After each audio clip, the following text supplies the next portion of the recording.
I was involved briefly with a married man who believed he had the courage to leave his wife to be with me and to live his truth. This isn't the typical story of a married man promising to leave his wife for a secret lover. Rather, this is a story in part about a gay man who knew he was gay before he got married, but chose to marry a woman because he didn't know how to break free. Rocky and I met on a gay social media site 3 months after I returned to the East Coast to live, and just 11 months after he was married. At the time we met, he was living and working in Dubai as a contractor for the government on a military base, while his wife was stationed in Tallahassee, Florida, where they had a home. In one of the first messages he sent me, Rocky shared that he was married, but that he had regrets. He explained that he had come out to his mother and siblings when he was 18 years old. He sat them. To listen to more of One Thing for Certain, Two Things for Sure, a memoir continued, visit audible.com. Good day, thinkers, thought leaders, progressives, and dreamers.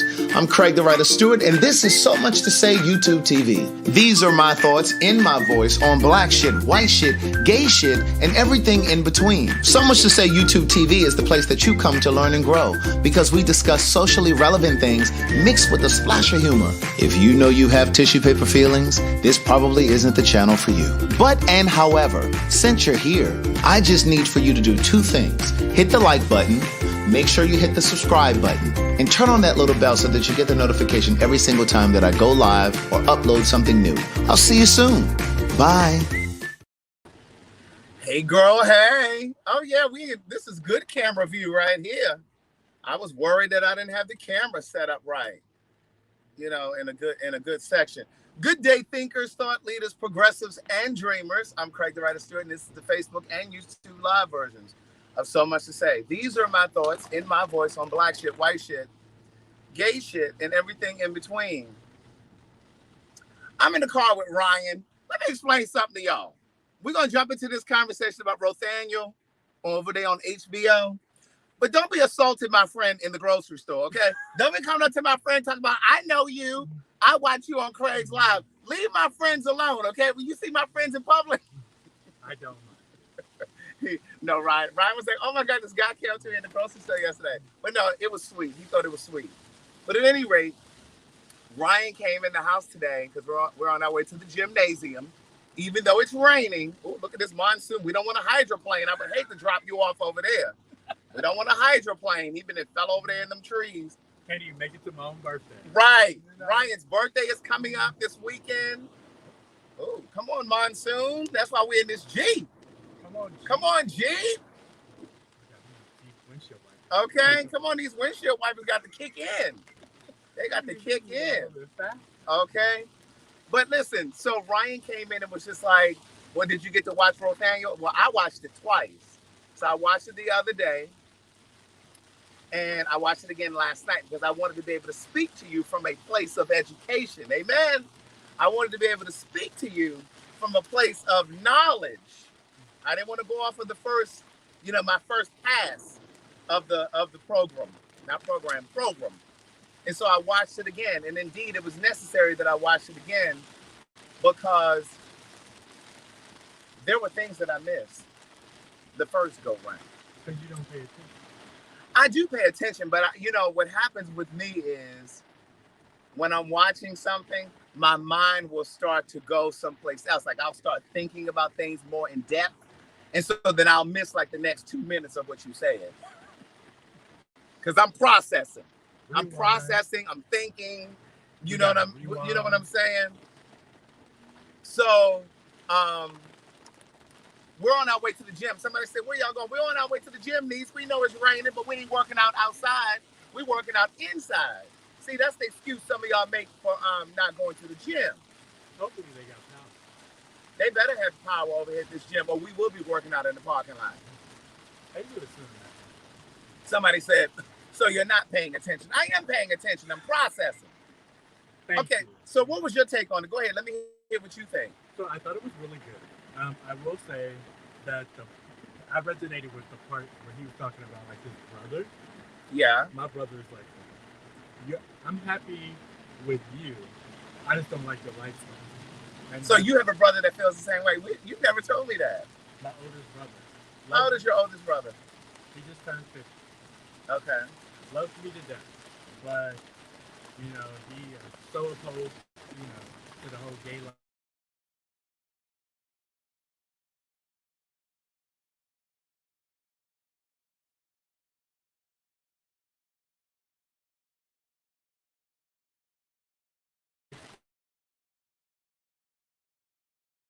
He don't like.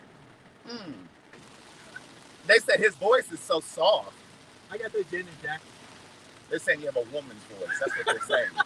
They're saying that you have a woman's voice. Okay, so what Ryan was saying was he could relate to the part with his own brother. His older brother is the same way. His older brother, oh yeah, we're gonna get into this thing about lifestyle too. I heard him say lifestyle, but he was saying that his oldest brother is 50. That's And, what he said. right. And his oldest brother is okay with Ryan being gay, and he's okay with Ryan being in a relationship, but he ain't with the rest of that gay shit. He ain't with the rest of us. Amen. But when Ryan said lifestyle, it resonated with me because you guys know that I say all the time, I don't believe that being gay is a lifestyle. A lifestyle, and I've said this also like on panels and things like that, that as gay people, or as queer people, I should say, we have to be mindful of using the word lifestyle also. But, you know, we friends in real life, so I'm not walking around trying to correct my friends, right? But I think that as queer people, we have to be mindful of using the word lifestyle as well, because it sends a message to those of you that are not a part of the community that it is a choice, that being queer, whether you're lesbian, gay, or trans, that it's a choice. And I don't believe that being queer is a choice. A lifestyle is more of, oh, I go golfing 3 times a week, I eat out 3 times a week, I travel 5 times a year. You know, that's a lifestyle. Being a stripper is a lifestyle. You know, I'm a dancer 3 nights out of the week. You know, that's a lifestyle. So at any rate, but similarly, I shared this story with you guys before. My cousin, Byron, who did the cover for Words Never Spoken, he also did the cover for So Much to Say, a book of quotes.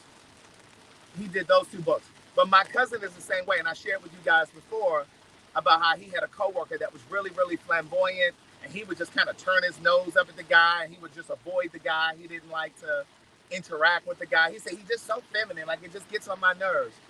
And I educated him. Once again, I think being gay is a responsibility, and I think we are required, those of us that are out, because some of y'all still in the closet lurking.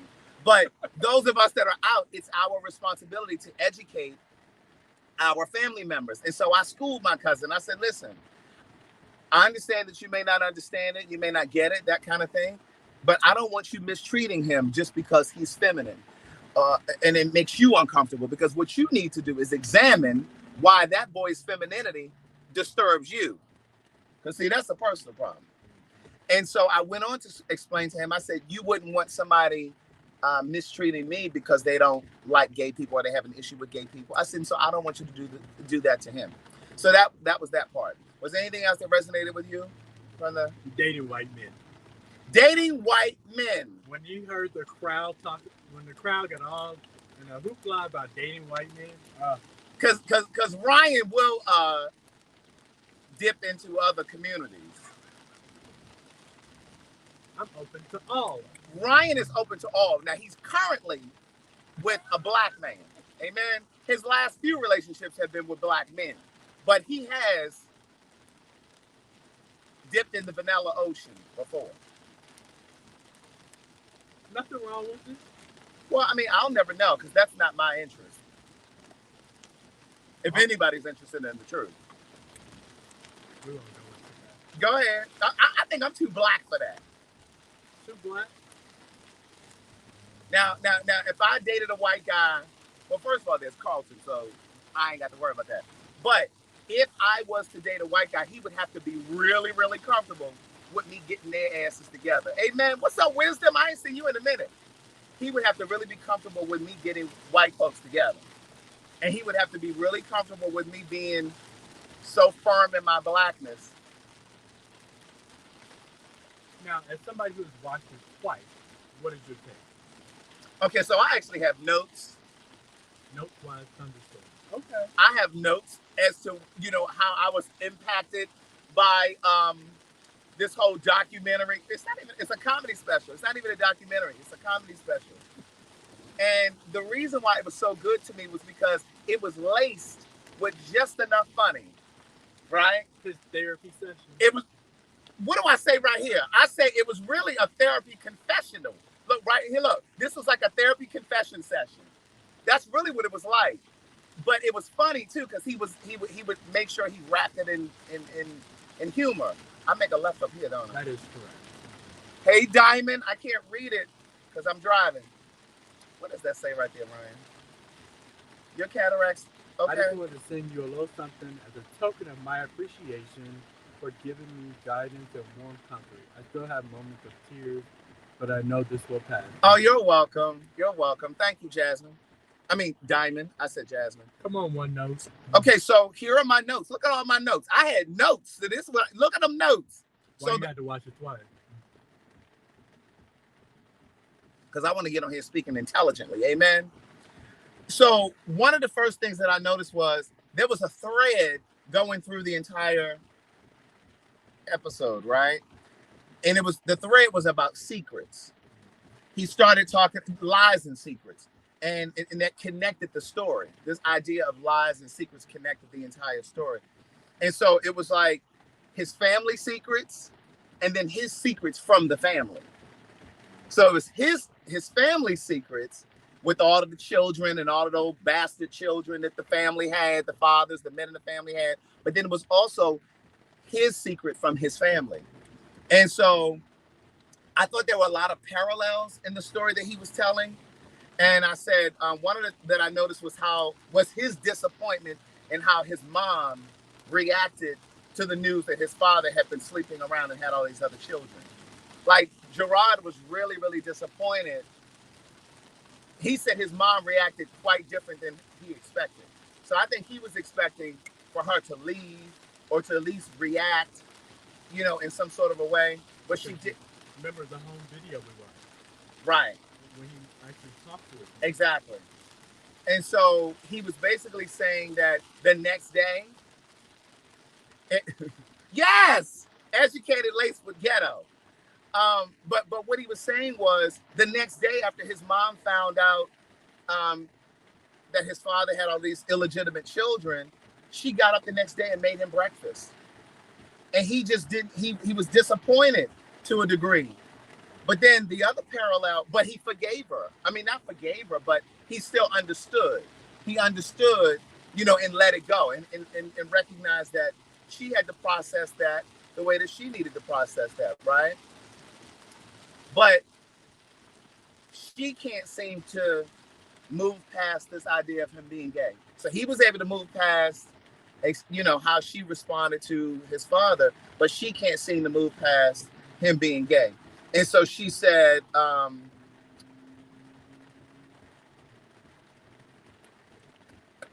what I was going to say was, his mother isn't interested in understanding that. He tried to understand why she processed the way she did, but she's not interested in understanding because she said, I can't go against God. I found that so profound and so interesting. There's so many parents, those of you that have queer children, where you have abandoned your children because you've been told by the church that it goes against God. That is so fascinating to me because he was saying in this whole thing that his family was so close. He and his brother was really close. He and his mother were really close. And he said now he feels like an orphan. That is so profound to me. He was like, I feel like an orphan now. And it's just like, when he described how she cuts people off and how she cannot even look at you, I can do that. That's me. That's how I operate. When I'm done with you, I'll be in the room with you and you won't even exist. And he said, that's how it feels. It's like, he said, even if he could feel hate from her, it would be some acknowledgement, but he just feels like she just completely ignores him. And somebody in the audience said, and I like that idea too, how he allowed them to kind of say what they wanted to say and he would kind of answer the audience. And somebody in the audience said, well, do you think you'll ever be able to come to terms with this if she never comes around? Like, will you be able to adjust? But the thing that was so profound to me is the coldness from his mother is the same coldness that keeps a lot of people in the closet. They're afraid that their parents or their family is going to abandon them. And when he said, I never thought that I would come out. He said, I thought this was always going to just be something that I would keep to myself. I've dated men like that. I would rather kill myself. You know? I've dated men like that. I've fucked men like that. I've been that man before. You know, and when he said, I just never thought that. And all I could think about were the men who are still in the closet, who still feel that same way. They're actively having sex with men. A lot of them don't even have this idea of wanting to be in a relationship with a man. They're good with just fucking, but they don't want to play house. They're okay with hooking up. And like how he described his relationship with some dude he was dating. And he said, yo, I'm trying to suck your dick. He said it was very much this whole masculine bravado because they didn't want to come to terms with this idea that they were gay. They were still trying to be macho. Try to have this machismo. Yeah, let me suck your dick. It's just like, at the end of the day, you're still sucking dick, or you're still getting banged out, or you still penetrating a guy. You know what I'm saying? So no matter what you call it, or how you try to be in denial, it is what it is. And that reminds me, many years ago, I was a part of a focus group for Aid Atlanta, the nonprofit organization here that works with LGBTQ men. And part of the reason why they've come up with terms like MSM, men who have sex with men, and SGL, same gender loving, is because there is a crop of men who fuck other men who don't want to identify with the label gay. So they've come up with all of these extra terms so that they can kind of identify, and so they can kind of have some sort of an outreach to those particular men. Like it's really fascinating. It's really fascinating. But yeah, so it was just really interesting to watch. Let me see, what else did I have on my little notes? Did you have anything else you wanted to say? Go on and jump in, Ryan. I love the audience participation. I did too. I really did. I agree with that. His mom saying that she didn't want to go against God, it was a cop out. It was an excuse. And I wrote that on here. I said it was her way of not having to deal with him. It was her justification for not having to deal with him. She didn't want to have to face his new truth. Hey, remember when we watched the Home Diary one?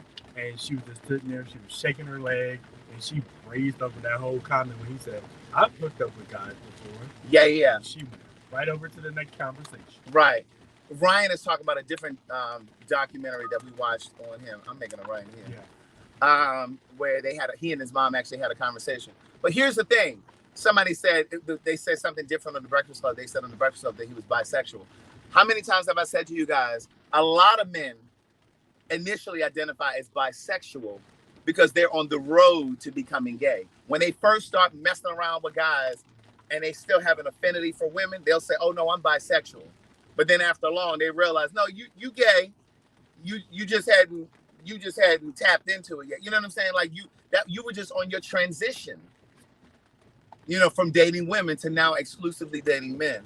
Sometimes that's like a rites of passage, if you will.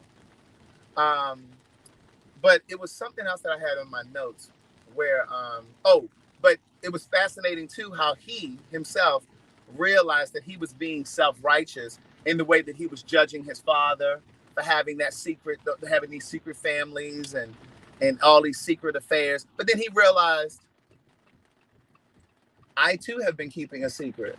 You know what I'm saying? And my deception or duplicitousness is no different from my father's. You know what I'm saying? Because he was still keeping this secret.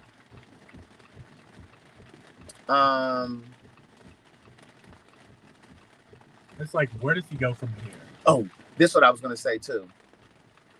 One of the things that he said also that was so fascinating to me was he realized that being as severely closeted as he was and trying to resist coming out cost him a lot of relationships.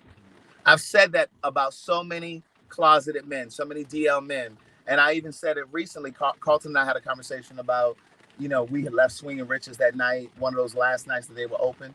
And when we left, Carlton was like, did you see all of those older guys, like 60s and 70s on the side of the closet, on the side of the walls? Where is this bitch going? To the red light. And so I said to Carlton, I said, I believe that there are men who would get to the end of their life and realize that they're now lonely because they had opportunities when they were younger to foster a relationship, but they were so severely closeted that they pissed over those relationships. They couldn't wrap their minds around being in a relationship with another man. And so he was saying, Jerrod was saying that he being in the closet cost him so many relationships. Because I'm sure he wasn't emotional, I'm sure. He probably was emotionally unavailable. He probably had all of these hang-ups and shit around sex and around dating and around intimacy. Like, that's what you get when you're dealing with gay men. That's what you get in trans women. That's what you get when you're dealing with these closeted men. They won't really open up to you emotionally. They may have that illusion of being straight, and they might not have any gay friends, and you might like all of that because they don't have any gay friends and they don't do all of that gay shit, But it's going to come at a cost. It's going to come at a cost because you're not going to get the intimacy from them. You're not going to be able to get the kind of quality relationship that you're looking for because they're not offering that. And so I just thought that was really fascinating. I mean, it was so much that he said that I was thinking about. Now, I was kind of disturbed when he said that he was dating this white guy. I don't think he's dating him currently. Why were you disturbed? Because, like he said, Black women have been his best champion. And I've said that to you guys all the time. Black women have always held me down. Even before I met you guys, the Black women in my life are the reason that I am who I am. My mother, my aunts, some of my female cousins, some of my female friends. Like, Black women have always been there to support me, to be able to pick me up when I've fallen. Angela, living with Angela. You understand what I'm saying? Like, there have been so many Black women that have been like an undergirding for me. And he said, there was some, I saw you. He said there were so many Black women that held him down when he came out. He said, but they're also the same ones that don't like the idea of him dating a white guy. And I have to say, I'm kind of like that too. I don't know. I just don't get that. You know why? I don't care about interracial relationships only until the Black person is the one that got the money and they marry some white person that ain't got no goddamn money. That's when it pisses me off. So I don't care. I need to get some gas while we're over here. I need to go ahead. So that's what really irritates me. Like, I don't care about interracial relationships until it's a rich Black person and they're dating a white person. Because I feel like you're giving the money right back to the white community. I need you to find somebody Black. What about it? The opposite. I don't care. I don't care when it's a white woman or a white man that has money to marry somebody poor Black. It's the least you can do. Okay. Really? I don't know. That doesn't bother me, but yeah, I'm just gonna be honest with you. That's really. I mean, love is love. I mean, whatever the reason. Love is love. However, there is no however. There is a however. What's the however? If you got money, you need to keep your ass in the Black community. That's what you need to do. But I felt like overall, he was crying out to his family. Because remember when he said, my mother's going to see this eventually. He said, but I'm trying to figure out what is it that I want from her now? What do I want from her now? You know what I'm saying? Like, I've said this before, and I've said this in one of those books that I've written. The hardest part about coming out is coming out to the person who raised you, typically being your mother. It's hard to come out with your mother, to your mother. But what I have always maintained is if your mother accepts you, you don't give a damn about nobody else. Nobody else. If it's your grandmother that raised you or whatever, if that person that raised you is okay with you, you don't give a shit about nobody else. You don't care about coworkers. You don't care about a nigga in the street. You don't care about anybody, as long as that person who raised you accepts you. And so for him, he feels like he's been abandoned. And so like I could tell he was like crying out. There were moments where I felt like he was almost verklempt, VERKLEMPT.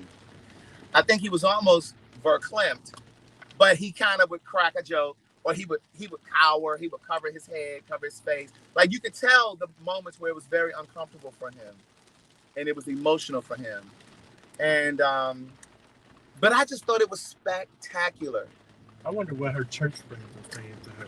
Well, that's the other thing. And I had this conversation with my mom when I first came out. I said, listen, you can't be worried about, because my mother said, well, I always knew and I always thought this, that, and the third. I said, okay, well, why is this a struggle? Why is it so hard now that I've confirmed it for you? And the answer is, she didn't say this. I gave her the answer. And this is the case with a lot of parents. You're worried about what your relatives are going to think. You're worried about what your coworkers are going to think. You know what I'm saying? Like, damn those people. You know what I'm saying? You can't be worried about what those people are going to be thinking. Especially with his mom, you already got to deal with your husband cheating, what everybody already got to say about that part. Now you throw in your son. Exactly. Now what? And one of the things that I thought about too, because remember when he was saying, he was describing his mother and how cold she can be, and how she can just turn off emotion and not share any emotion or feeling with you. I thought to myself, and I wrote this on my notes, I wonder if she developed that trait when that father broke her heart. Because sometimes it takes one heartbreak. All you got to do is look at her face on that video. She was sterile. She did not move. And I just felt like, I wonder if the father broke her. And so now this is like a defense mechanism for her, where she doesn't allow emotion to penetrate. You know what I'm saying? She doesn't allow herself to be emotional like that. She's a block of ice. Rochelle said, the scariest thing I had to do in my mind back then, that's it, because it's always in your mind. It's always more scary than it actually is. Your fear is always amplified. Was to tell my dad I was pregnant. I thought it was the end of the world, but he didn't bat an eye. My mom was easier. I get it. Yeah. So that's a good. Oh, tell him it's called Home Video. The other documentary. You got to watch that before you watch the other. Right. The one that I think you should watch first on HBO is called Home Video. It's called Home Video, and it's Jerrod Carmichael. So if you go over to HBO, just type in Home. Just type in Jerrod Carmichael, and all of his shit will come up. But it's called Home Video, and then watch Rothaniel, because Home Video kind of informs Rothaniel, because he goes back home and he's talking to his family. What is this notification I just got? It's called Home Video. That's the first one that we watched, where he had a conversation with his mom, and she did not bat an eye. She didn't blink, and she just was looking there, just but the other thing that was really interesting too was she never thought she was pretty. She had issues with her complexion. That came out in that Home Video.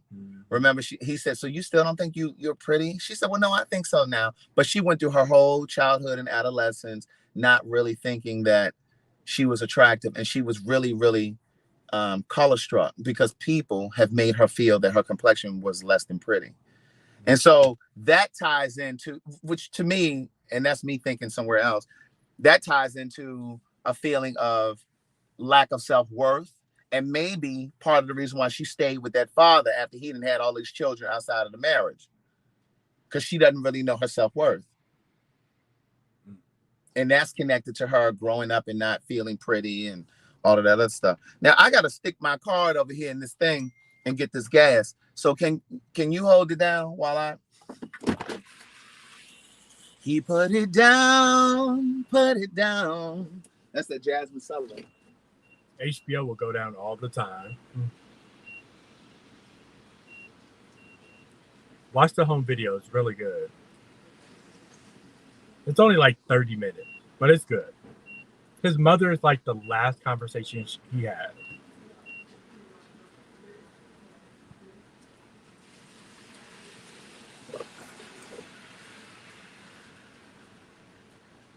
I don't know why he wants me to entertain. How y'all doing? If you ever noticed, I'm always working.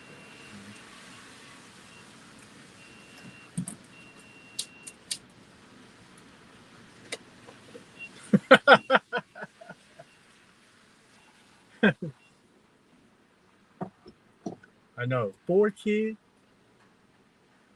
That's crazy.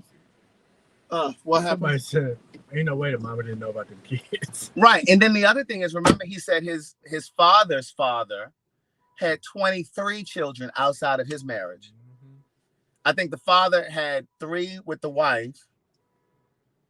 Like Jerrod's grandfather had 3 children with his wife, with his grandmother. It was his father and like 2 uncles or something like that. And then the grandfather had like 23 extramarital affairs and children. That's crazy. He put it down. I'm employed. 23. Okay, that's insane. Ain't no way in the world. But no, it was really good. So I think you guys should definitely watch. Did you need some? I'm okay. Well, why are you looking like you want to use something sanitizer? I didn't look like I wanted to use something. I mean, you were looking like. But anyway, so that's all I wanted to say about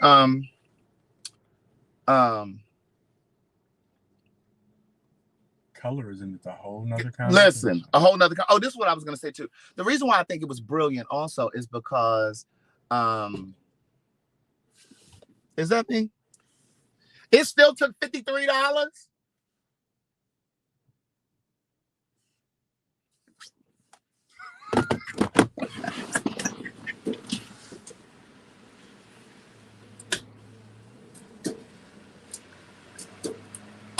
He was a truck driver, so he would have blackout dates for like 2 weeks, and then the father. Somebody said, did he work? He was a truck driver, so he would be gone for weeks on end, and that's how he got his free time. Yeah, I filled up, but it was only half a tank. Shit. Well, it was a little bit lower than a half, maybe. But at any rate, but yeah, his father was a long distance truck driver. So he basically had the mother thinking he had to go out to work when he really wasn't going to work. He was out there fucking around. And one of the ladies that Jerrod's dad was messing with was one of his best friend's aunt. And his best friend knew his father. They knew his father. Like, they used to play racquetball or something. He said they used to play. And so the Jerrod's best friend went over to his aunt's house one day, and Jerrod's father was sitting there on the couch, and he was like, "Hey, how you doing, Mr. Carmichael or Rothaniel or whatever he said?" And he said the father looked at him like, "Do I know you? I don't know you." He was like, "You're Jerrod's father," and they were trying to act like he didn't know him because they were having an affair. But anyway, it was just crazy. It was actually absolutely crazy. But that's a whole nother conversation when we talk about secrets in the black families. Okay? Because black families know they will keep secrets. Children and shit, affairs. What stays in his house. Right. Don't want to air out the laundry, dirty laundry. When I say I am starving, I haven't had anything to eat. All I had was celery juice today. But you've been home all day. I know, but listen, it is important for you to call your car and rental insurance. I mean, not car and rental. It's important that you call your car and homeowners insurance and or renters insurance at least once a year to compare rates. And I was spending the day calling around to make sure I got the best rates for home and auto. Because I ain't got no extra money for nobody. Amen? You done? No. So anyway, but yeah, there's so many secrets in the black family, and so it was just really interesting. But I just thought, remember when he said he feels so free now, though, because somebody in the audience said, "Well, if you could, based on how your mom is reacting to you, do you wish you hadn't told her?" And he said, "No." He said, "Because he's so free now," and I know that to be true because I think I said this the other day when we were live. My friend Danielle said to me when I first came out, and I had been out for a while, she's like, "You seem so light now. You seem so much lighter." And it's true because it's such a burden.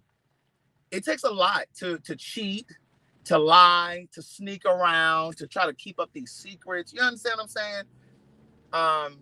That's a heavy load to be carrying around. And so I'm sure he feels so free, so light at this point. You know, because he was famous. I mean, I know he ain't ultra famous, but he still is famous. And he was writing for Saturday Night Live. So I know it was really, really hard trying to juggle his career and fame and trying to maintain that secret. But he said some of his girlfriends, some of his homegirls knew that he was gay. Like, why didn't you tell me? Right. But there are a lot of times people do know. Because somebody said to me, and I say this in I say this in Words Never Spoken. The things that we think we're doing a great job of keeping aren't a secret to the people that are paying attention to our life. The people who love you and care about you, they're paying attention to your life. So the things that we think we're keeping a secret aren't a secret to them because they love you. And so they're paying attention to what's happening to you and around you. And so the things that you think you hide, ain't no secret. Okay? Just because people don't say it to you don't mean they don't know. Amen. Amen.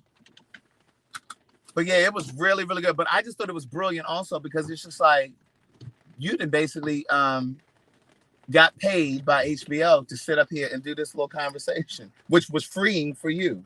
You know what I mean? It's so therapy session. Yeah, you didn't pay. People done paid to see your therapy session. You got the whole Saturday Night Live the next day. Right. But listen, Ryan and I are now at the gym. And so I will see you guys later. Happy Tuesday.